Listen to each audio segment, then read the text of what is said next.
Never ignore your boards exam. ನೀವು ನೋಡ್ಬೋದು ಎಷ್ಟು ಡಿಫರೆನ್ಸ್ ಉಂಟು ಅಂತ. ಸೊ ನಿಮ್ಮ ಬೋರ್ಡ್ಸ್ ಎಕ್ಸಾಮ್ ತುಂಬಾ ಮ್ಯಾಟರ್ ಆಗ್ತದೆ. First attempt is last attempt ಅಂತ lot many of them score more than 100% Kcet.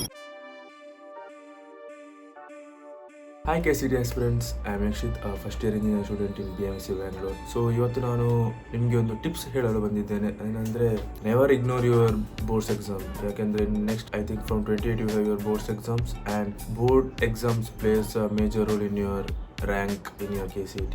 ಯಾಕೆಂದರೆ I am the guy who always ignored the board exam because I was like always used to ignore the preparatory board exams. So like ನಾನು ಯಾವಾಗ ಹೇಳ್ತಿದ್ದೆ ನನ್ನ teachers ಒಟ್ಟಿಗೆ like ನಾನು final ಎಕ್ಸಾಮಲ್ಲಿ mark ತೆಗಿದ್ದೇನೆ ಅಂತ. But in final exam I lost around 17 to 20 marks in my PCM board.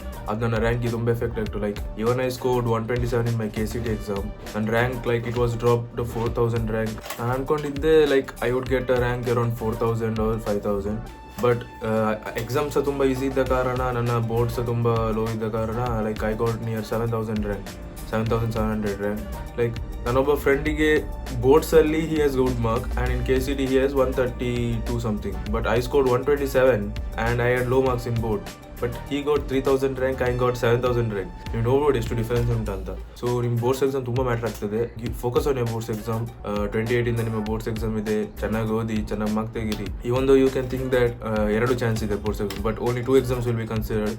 Then in your second exam you can't put for revaluation. ಯಾಕೆಂದರೆ ನಿಮ್ಮ ರಿವ್ಯಾಲ್ಯೂಷನ್ ಹಾಕೋ ಮುಂಚೆ ನಿಮ್ಮ Kcet ರಿಸಲ್ಟ್ ಬಂದಾಗ್ತದೆ. First attempt is the last attempt ಅಂತ ತಿಳ್ಕೊಂಡು first ಎಕ್ಸಾಮಲ್ಲೇ ಬರೀರಿ, ಒಳ್ಳೆ ಮಾರ್ಕ್ಸ್ ತೆಗೀರಿ. Score at least I think it's out of 300 score around 290, 295 score ಮಾಡಿ, or 280 ಸಹ ಮಾಡಿ. ನೀವು ಇಲ್ಲಿ 130 ತೆಗೆದ್ರೆ ಸಹ you can score a good mark. And also depends upon the difficulty of the exam. ಯಾಕೆಂದರೆ ಲಾಸ್ಟ್ ಟೈಮ್ ತುಂಬ ಈಸಿ ಇತ್ತು exam and lot many of them scored more than 100+ in Kcet. So ನಿಮ್ಮ last year deciding factor was your boards exam. All the best. ಒಳ್ಳೆ ಬರೀರಿ. ಮುಂದೆ ಈ ಚಾನಲಲ್ಲಿ ಒಳ್ಳೆ ಕಂಟೆಂಟ್ ತರ್ತಾ ಇರ್ತೀನಿ. ಯಾಕೆಂದರೆ ನಾನೊಬ್ಬ Kcet ಸ್ಟೂಡೆಂಟ್ಸ್ ಆಗಿರೋದ್ರಿಂದ I know the problems and the mistakes I have done in my Kcet preparation. So I'll be launching it out in this channel. Meet you in the next video. Bye bye.